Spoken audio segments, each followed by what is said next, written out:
آج مجھے بتا ہی دو امجد کہ مجھ میں ایسی کون سی کمی ہے جس کی وجہ سے تم دوسری شادی کرنا چاہتے ہو۔ وہ کہنے لگا، خود کو آئینے میں دیکھ لو، تمہیں معلوم ہو جائے گا کہ تمہارے اندر کیا کمی ہے۔ میں نے کہا کہ وہ تو میں خود کو روز دیکھتی ہوں، مجھے نہیں پتا، انسان کو ہمیشہ خود اچھا ہی لگتا ہے، لیکن آپ بتاؤ کیا برائی ہے مجھ میں؟ وہ کہنے لگا، تمہارے اندر عورتوں والی خوبصورتی نہیں ہے، اچھے سوٹ پہننے سے تمہارے جسم کی خوبصورتی بدل نہیں جائے گی، کبھی اکیلے میں شیشے کے سامنے کھڑے ہو کر دیکھنا، بالکل سپاہٹ مردوں کی جیسا سینہ ہے تمہارا، تمہارے پاس آتے ہی مجھے ایسا محسوس ہوتا ہے جیسے میں کسی مرد کے پاس موجود ہوں اور مجھے تم سے گھن آتی ہے، تمہاری سنگت میں مجھے گھٹن کا احساس ہوتا ہے، مجھے تمہیں چھونے سے کچھ بھی اچھا محسوس نہیں ہوتا اور نہ ہی میرے دل کے جذباتوں میں کوئی طوفان اٹھتا ہے، تمہارے پاس آنے کو جی نہیں چاہتا، میں تمہارے ساتھ نہیں رہ سکتا۔ میں تو اس کی باتیں سن کر بے جان سی ہو کر بیٹھ گئی تھی، اور عورت کی اس سے بڑی ذلت اور بے عزتی کیا ہو سکتی تھی؟ جن لفظوں میں امجد نے میری کی تھی، جو کمی اس نے مجھ میں بتائی تھی، اس میں میرا کوئی بس نہیں تھا۔ جو انسلٹ اس نے میری کی تھی، میں پوری رات روتی رہی تھی۔ اگلے دن میری ساس نے مجھے کہا کہ جب سے تمہاری شادی ہوئی ہے تم مائکے نہیں گئی ہو، تم کچھ دن کے لیے اپنی ماں کے گھر چلی جاؤ۔ میں نے کہا، امی جی اگر میں یہاں سے چلی گئی تو امجد دوسری شادی کر لیں گے۔ یہ سن کر میری ساس کہنے لگی، میں اسے سمجھاؤں گی، تم اس کا ہر کام وقت پر کر کے دے رہی ہو، اس لیے اسے تمہاری قدر نہیں ہے، جب تم یہاں نہیں رہو گی تو وہ خود تمہاری کمی محسوس کرے گا، پھر اسے تمہاری قدر ہوگی۔ مجھے اپنی ساس کی بات ٹھیک لگی تھی، میں واپس اپنی ماں کے گھر چلی گئی۔ میں پورے 7 مہینے اپنے گھر رہی تھی، میں پوری طرح بدل چکی تھی۔ جب میں گھر آئی تو اپنی ماں کے ساتھ گلے لگ کر پھوٹ پھوٹ کر رونے لگی۔ میری ماں سمجھی کہ میں ان کے دور رہنے کی وجہ سے اداس ہوں، اس لیے رو رہی ہوں۔ ابھی مجھے آئے 1 گھنٹہ ہی ہوا تھا کہ محلے کے سارے لڑکے جو میری ہی عمر کے تھے مجھ سے ملنے آ گئے، لیکن میں آج ان سے دوری بنا کر مل رہی تھی۔ میری سوچ بدل گئی تھی۔ ان لڑکوں میں ایک لڑکا علی بھی تھا، میری سب سے زیادہ دوستی اسی کے ساتھ ہی تھی، وہ بھی مجھ سے ملنے آیا تھا۔ میں سب سے ہنس ہنس کر باتیں کر رہی تھی، لیکن دل ہی دل میں پریشان ہو رہی تھی۔ مجھے امجد کی فکر ستائے جا رہی تھی، سب اپنی باتوں میں مصروف تھے، ایک علی ہی تھا جو چپ تھا اور لگاتار مجھے ہی دیکھے جا رہا تھا۔ جب سب چلے گئے تو وہ میرے پاس آ کر بیٹھ گیا، کہنے لگا، تمہیں کیا ہوا ہے ملائکہ، اتنی اداس کیوں ہو؟ میں نے کہا، نہیں میں تو بہت خوش ہوں۔ یہ کہتے ہوئے میری آنکھیں نہ چاہتے ہوئے بھی نم ہو گئی تھیں۔ وہ میرے چہرے کو، میری آنکھوں کو وہ بڑی غور سے دیکھ رہا تھا۔ کہنے لگا، نظر آ رہی ہے مجھے تمہاری خوشی، بچپن ساتھ گزارا ہے، ہم ساتھ ہی ہنسے ہیں اور ساتھ ہی روئے بھی ہیں، اس لیے مجھ سے جھوٹ مت بولو۔ اگر امجد نے تمہیں کچھ کہا ہے تو بس تم ایک بار اشارہ کر دو، پھر دیکھو میں اس کو کیسے ٹھیک کرتا ہوں۔ اس نے اپنی ناک چڑھاتے ہوئے مجھ سے کہا تھا۔ میں نے کہا، تمیز سے بات کرو، تم سے بڑے ہیں وہ۔ کہنے لگا، تمہاری آنکھوں میں آنسو لانے والا جو وجہ بنے گا تو اسے چھوڑوں گا نہیں۔ میں نے کہا، علی وہ بہت اچھے ہیں اور میں اسے کیا بتاتی، میری دوستی علی کی بہن کے ساتھ بچپن سے ہی بہت اچھی تھی، وہ شادی شدہ بھی تھی، اس لیے سوچا کہ جا کر اس معاملے کا حل اس سے پوچھتی ہوں، شاید وہ میری مدد کر دے۔ اگلے دن میں علی کے گھر چلی گئی۔ علی اس وقت اپنے پاپا کے ساتھ ان کی دکان پر جایا کرتا تھا۔ ان کی اپنی کپڑوں کی کئی دکانیں مارکیٹ میں تھی اور وہ اپنے پاپا کے ساتھ مل کر ان دکانوں کو سنبھالتا تھا، اس لیے شام کو ہی گھر لوٹتا تھا۔ میں دوپہر کے وقت گھر گئی تھی، کیونکہ اگر علی گھر پر ہوتا تو میرے سر پر ہی منڈلاتا رہتا۔ مجھے دیکھ کر علی کی بہن بہت خوش ہوئی تھی، مجھ سے میری شادی شدہ زندگی کے بارے میں پوچھنے لگی۔ میں نے اس سے یہی وجہ کہا کہ امجد بہت اچھی انسان ہے اور میں بہت خوش ہوں۔ پھر باتوں ہی باتوں میں اس سے جھجکتے ہوئے وہی سوال پوچھ لیا جو میری زندگی کا سب سے بڑا مسئلہ بن گیا تھا۔ وہ مجھ سے کہنے لگی کہ وہ مجھے ایک لیڈی ڈاکٹر کے پاس لے جائے گی جو اس مسئلے کا علاج کرتی ہے۔ میں یہ سن کر خوش ہو گئی تھی، میں چاہتی تھی بنا کسی سے کچھ کہے میرے اس مسئلے کا حل ہو جائے، اس لیے میں اگلے دن ہی علی کی بہن کے ساتھ اس لیڈی ڈاکٹر کے پاس چلی گئی تھی۔ اس نے مجھے کچھ دوائیاں دی اور اچھی خوراک کھانے کے لیے بھی کہنے لگی۔ میں گھر واپس آئی تو فون پر میری ماں میری ساس سے بات کر رہی تھی۔ میں نے ماں سے فون لے لیا اور خود اپنی ساس سے بات کرنے لگی۔ میں ان سے امجد کے بارے میں پوچھنے لگی۔ وہ کہنے لگی، میں روز اسے سمجھانے کی کوشش کر رہی ہوں لیکن وہ میری بات سننے کو تیار نہیں ہے، لیکن تم فکر مت کرو، میں اسے منا لوں گی، تم بس اپنی صحت کا خیال رکھو۔ میں بہت پریشان تھی۔ لیڈی ڈاکٹر نے جو میڈیسن مجھے دی تھی وہ مجھے کھانا کھانے کے بعد کھانی تھی، لیکن ساس سے بات کرنے کے بعد جیسے میری بھوک ختم ہو گئی تھی۔ مجھے لگا تھا میرے جانے کے بعد امجد کو میری کمی محسوس ہوگی، وہ مجھے یاد کرتا ہوگا، لیکن وہ تو ابھی بھی ویسا ہی تھا۔ میں نے کچھ ہی نوالے لیے اور اپنی میڈیسن کھا لی۔ اس میڈیسن کو کھانے کے بعد مجھے عجیب سی بے چینی ہونے لگی تھی، سینے میں درد اٹھنے لگا تھا، مجھے اپنا سینہ بھاری بھاری لگنے لگا تھا۔ شاید میرے مسئلے کا حل یہی ہو، یہ سوچ کر میں وہ دوا کھانے لگی اور اسے کھاتے ہی میرے پسینے چھوٹنے لگ جاتے تھے، مجھے گھبراہٹ ہونے لگتی تھی، لیکن اس کی خاطر میں یہ سب کر رہی تھی۔ ایک بار میرے نمبر پر امجد کی کال آ رہی تھی۔ جب میں کراچی آئی تھی، امجد کی کال آج پہلی بار آئی تھی۔ میں نے فوراً فون اٹھا لیا، مجھے لگا شاید مجھے یاد کر رہا ہوگا، اس لیے اس نے فون کیا ہوگا، لیکن وہ کہنے لگا جو کھیل میرے ساتھ تم کھیل رہی ہو اچھا نہیں کر رہی۔ میری ماں مجھے تمہاری وجہ سے جائیداد سے بے دخل کر رہی ہے، میں تمہیں چھوڑوں گا نہیں۔ پتہ نہیں تم جیسی مردانہ لڑکی نے میری ماں پر کیا جادو کر دیا ہے کہ اسے سارے جہاں کی خوبیاں بس تمہارے اندر نظر آتی ہیں۔ اگر تمہیں میرے ساتھ رہنا ہے تو اپنا علاج کرواؤ، میں تمہیں بس 15 دن دے رہا ہوں، ورنہ طلاق دے دوں گا۔ میری ماں مجھے اس کے بعد گھر سے بے دخل کر دے گی، لیکن تمہیں میں برباد کر دوں گا۔ یہ کہہ کر اس نے فون بند کر دیا اور میں یہ سن کر رونے لگی تھی۔ بار بار امجد امجد کہہ رہی تھی کہ میرے ساتھ یہ مت کرو۔ جیسے ہی فون بند کر کے پلٹی تو میرے پیچھے ہاتھ باندھے علی کھڑا تھا۔ اسے دیکھ کر میں نے جلدی سے اپنے آنسو صاف کیے تھے۔ کہنے لگا تمہارے شوہر کا فون تھا؟ میں نے کہا ہاں۔ کہنے لگا کیا کہہ رہا تھا اور رو کیوں رہی ہو؟ وہ اس وقت کافی سیریس انداز میں مجھ سے پوچھ رہا تھا۔ میں نے کہا تم سے مطلب تم کیوں ہر وقت میرے سر پر سوار رہتے ہو اور بنا بتائے میرے کمرے میں دندناتے چلے آتے ہو؟ تم ہوتے کون ہو میرے کمرے میں اس طرح میری بنا اجازت کے آنے والے؟ جاؤ نکلو یہاں سے۔ میں اسے کچھ بھی بتانا نہیں چاہتی تھی، اس لیے میں نے اسے بڑی کھڑی کھڑی باتیں سنا دی تھی۔ میرا غصہ دیکھ کر وہ مجھے کہنے لگا کہ تم چھپا نہیں سکتی مجھ سے کوئی بھی بات، مجھے اندازہ ہے کہ تمہارے شوہر کا رویہ تمہارے ساتھ ٹھیک نہیں ہے۔ میں نے کہا یہ ہم میاں بیوی کا آپس کا معاملہ ہے، تم ہوتے کون ہو میرے بیچ میں بولنے والے؟ خدا کے لیے مجھے اکیلا چھوڑ دو، جاؤ یہاں سے۔ میں نے اسے دھکا دیتے ہوئے کمرے سے باہر نکال دیا اور کمرے کا دروازہ بند کر دیا۔ سامنے رکھی ہوئی اپنی میڈیسن دیکھ کر مجھے امجد کی بات یاد آنے لگی۔ میں نے 2 ٹیبلٹس نکالی اور ایک ساتھ کھا لی، کیونکہ میں چاہتی تھی کہ اس مسئلے کا حل جلد سے جلد ہو جائے تاکہ میرا گھر ٹوٹنے سے بچ سکے۔ لیکن وہ دوا کھاتے ہی مجھ پر اس قدر گھبراہٹ سوار ہوئی کہ میری حالت بگڑنے لگی تھی۔ میری ماں میری حالت دیکھ کر پریشان ہو گئی۔ میرے پاپا گھر پر نہیں ہوتے تھے، باقی سب اپنے اپنے گھر کے ہی تھے، اس لیے میری ماں نے علی کو ہی بلایا تھا اور اسی کو ساتھ لے کر مجھے ہسپتال لے کر گئی تھی۔ 3 دن تک میں جو کھاتی تھی مجھ سے ڈائجسٹ نہیں ہو رہا تھا۔ لیڈی ڈاکٹر نے میری حالت دیکھی تو کہنے لگی یہ دوا بہت تیز ہے اور اس کے سائیڈ ایفیکٹس بھی بہت زیادہ ہیں، یہ میڈیسن آپ کے گردے بھی فیل کر سکتی ہے۔ ایسی دوائی اور ایسی جیلی ڈاکٹر کے پاس جا کر اپنی زندگی برباد نہ کریں۔ پھر وہ اس میڈیسن کے استعمال کی وجہ پوچھنے لگی۔ میں نے روتے ہوئے اسے ساری بات بتا دی۔ میری بات سن کر وہ کہنے لگی یہ سب خدا کے ہاتھ میں ہوتا ہے کہ وہ انسان کو کیسا جسم دیتا ہے، بلکہ انسان کے ہاتھ میں کچھ نہیں ہوتا۔ اکثر لڑکیوں کا یہ مسئلہ ہوتا ہے، لیکن جنہیں عورتوں کی عزت کا کوئی احساس نہیں ہوتا وہ ان سے ایسی باتیں کرتے ہیں اور وقت کے ساتھ ساتھ یہ مسئلہ خود ہی دور ہو جاتا ہے۔ اور اگر تمہارا شوہر تمہارے ساتھ ہوتا، تمہارے ساتھ میاں بیوی والا رشتہ بناتا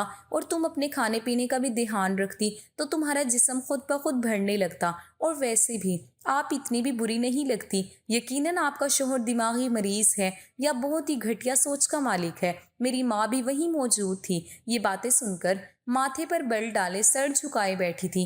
گھر آتے ہی علی نے میری ماں کو میری میڈیسن کس طرح استعمال کرنی ہے یہ سمجھایا اور واپس چلا گیا۔ میری ماں مجھے کہنے لگی مجھے پہلے کیوں نہیں بتایا؟ میں رونے لگی۔ میں نے کہا ماں میں آپ کو پریشان نہیں کرنا چاہتی تھی، آپ ہمیشہ مجھے کہتی تھی کہ تمہیں گھر سنبھالنے کا ڈھنگ نہیں آتا، لیکن سچ کہتی ہوں ماں، اپنے آپ کو امجد کی خاطر بدل کر رکھ دیا، سارے کام سیکھ لیے۔ اب آپ بے شک میری ساس سے پوچھ لیں، لیکن پھر بھی وہ مجھ سے کہتا ہے کہ اسے مجھ سے گھن آتی ہے، میری سنگت سے اس کا جی خراب ہونے لگتا ہے۔ یہ باتیں عورت کی روح تک کو گھائل کر کے رکھ دیتی ہیں۔ لیکن میں نے یہ سب سن کر بھی یہی چاہا کہ امجد کے دل میں میری جگہ بن جائے، مجھے طلاق نہ دے۔ میں طلاق کے نام کا داغ لگانا نہیں چاہتی تھی۔ میں یہ سب کہتے ہوئے روئے جا رہی تھی۔ ماں کی آنکھوں سے بھی آنسو بہہ رہے تھے۔ اگلے دن میری ماں نے میری ساس سے بات کی، وہ خود بھی پریشان تھی، کہہ رہی تھی مجھے معاف کر دو، میری وجہ سے ملائکہ کی زندگی خراب ہوئی ہے۔ امجد کی پہلی بیوی کے مرنے کے بعد امجد نے ایک کوٹھے پر جانا شروع کر دیا تھا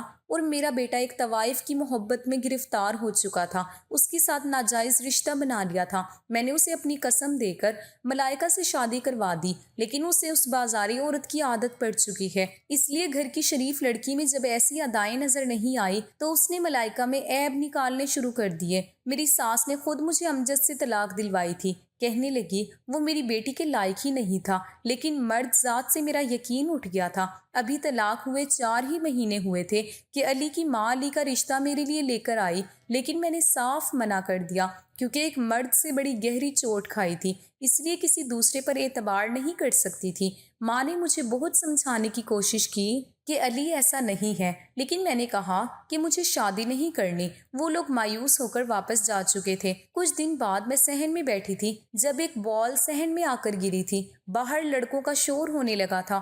دروازے پر دستک ہوئی تو میں نے بال اٹھا لی۔ دروازہ کھول کر اپنا بال والا ہاتھ باہر نکالا تھا۔ مجھے لگا بال لینے کے لیے دروازہ بجایا ہوگا، لیکن کسی نے بال کی بجائے میرا ہاتھ پکڑا تھا۔ بال میرے ہاتھ سے چھوٹ گئی تھی۔ میں نے دروازہ کھول کر دیکھا تو سامنے علی کھڑا تھا۔ میرا ہاتھ اس نے ہی پکڑ رکھا تھا اور شاید گھر کے اندر آنا چاہتا تھا، لیکن میں نے دروازہ پورا نہیں کھولا تھا۔ میں بولی میرا ہاتھ چھوڑو۔ کہنے لگا انکار کیوں کیا تم نے؟ میں نے کہا یہ میری زندگی ہے، میری مرضی ہے۔ وہ دروازے کو دھکیل کر اندر آ گیا۔ کہنے لگا برائی کیا ہے مجھ میں؟ انکار کی وجہ بتاؤ۔ میں نے کہا مجھے شادی ہی نہیں کرنی۔ وہ پوچھنے لگا کیوں؟ بہت محبت ہے اس انسان سے تمہیں جو اس کی یاد میں اپنی زندگی برباد کرنا چاہتی ہو۔ وہ میری آنکھوں میں غصے سے دیکھتے ہوئے کہہ رہا تھا۔ میں نے کہا مجھے کسی سے بھی محبت نہیں ہے، مردوں سے ہی نفرت ہو گئی ہے، اب اپنی زندگی میں کسی مرد کو شامل کرنا ہی نہیں چاہتی۔ وہ کہنے لگا اس آدمی کی وجہ سے تم یہ جھوٹے بہانے بنا رہی ہو، آج بھی تمہیں امجد سے پیار ہے، تبھی انکار کیا ہے تم نے، ورنہ اپنی ماں کے آنسو تمہیں نظر آ جاتے، اپنے باپ کی جھکی ہوئی کمر تمہیں یاد آ جاتی، جو یہ چاہتے ہیں کہ تمہارا گھر بس جائے، لیکن تمہیں صرف جس سے پیار ہے اسی کے غم میں اپنی ساری زندگی گزارنا چاہتی ہو۔ میں نے کہا مجھے نہیں ہے اس سے محبت، کیوں سمجھ نہیں آتا؟ تو وہ کہنے لگا ٹھیک ہے، پھر اس بات کا ثبوت دو۔ میں اسی ہفتے میں تم سے شادی کرنے آ رہا ہوں۔ اگر تم نے مجھ سے شادی کر لی تو میں سمجھ جاؤں گا کہ تمہیں اس سے نفرت ہے۔ اپنے لیے نہ صحیح، اپنے بوڑھے ماں باپ کی خوشی کے لیے تمہیں مجھ سے شادی کر لینی چاہیے۔ یہ کہہ کر وہ چلا گیا تھا۔ میں نے اپنے ماں باپ کے بارے میں سوچا ہی نہیں تھا، جو آج میرے غم کی وجہ سے بے بس ہونے لگے تھے۔ میں نے اس کی بات پر پھر کوئی اعتراض نہیں کیا تھا۔ چپ چاپ میں نے علی سے شادی کر لی تھی، لیکن جب علی کمرے میں آیا تو مجھے عجیب سا ڈر محسوس ہونے لگا کہ کہیں وہ بھی میری انہی لفظوں سے انسلٹ نہ کر دے جیسے امجد نے کی تھی۔ جیسے ہی وہ میرے پاس آ کر بیٹھا میں رونے لگی تھی۔ وہ کہنے لگا ہر آدمی اتنا گرا ہوا نہیں ہوتا، بچپن سے تم مجھے جانتی ہو، کیا میں تمہیں ایسا لگتا ہوں کہ تمہاری ان کمیوں کو تمہیں بتاؤں جس میں تمہارا کوئی بس نہیں ہے؟ میں حیران تھی کہ یہ سب اسے کیسے پتا۔ ہر بار کی طرح میرے دل میں اور میرے دماغ میں آنے والے ہر سوال وہ کیسے جان جاتا ہے۔ وہ میرا ہاتھ تھام کر کہنے لگا لیڈی ڈاکٹر کی ساری باتیں میں سن چکا تھا، اور وہ بھی جو تم نے لیڈی ڈاکٹر کو بتایا تھا۔ تمہارے ماں اور باپ سے بھی کہہ چکا تھا کہ ایسے نیچ گھٹیا شخص سے ملائکہ کو طلاق دلوا دیں۔ میں اسے اپنانا چاہتا ہوں، اس لیے بھول جاؤ وہ سب جو ہو چکا ہے۔ بس یہی یاد رکھو کہ تم سے علی بچپن سے محبت کرتا ہے۔ جن دنوں تمہاری شادی امجد سے ہوئی تھی میں دوسرے شہر میں تھا، مجھے اس بات کی خبر تک نہ ہوئی، ورنہ کبھی تمہاری شادی وہاں ہونے ہی نہیں دیتا۔ بات کرتے کرتے علی میری جیولری اتار چکا تھا، اور جب اس نے مجھے اپنی باہوں میں بھرا تو میرے دل میں کوئی نہیں تھا۔ سکون سے میں علی کے سینے سے لگ گئی تھی۔ میں نہیں جانتی تھی کہ وہ مجھ سے اتنی محبت کرتا ہے۔ شاید اصل محبت یہی تھی جس میں انسان دوسروں کی کمیاں نہیں دیکھتا۔ آپ کا اس بارے میں کیا خیال ہے؟ دوستوں امید کرتی ہوں آپ کو ہماری کہانی پسند آئی ہوگی۔ کہانی پسند آئی ہے تو ویڈیو کو لائک کریں، چینل پر نئے ہیں تو چینل کو سبسکرائب کریں۔ شکریہ، اللہ حافظ۔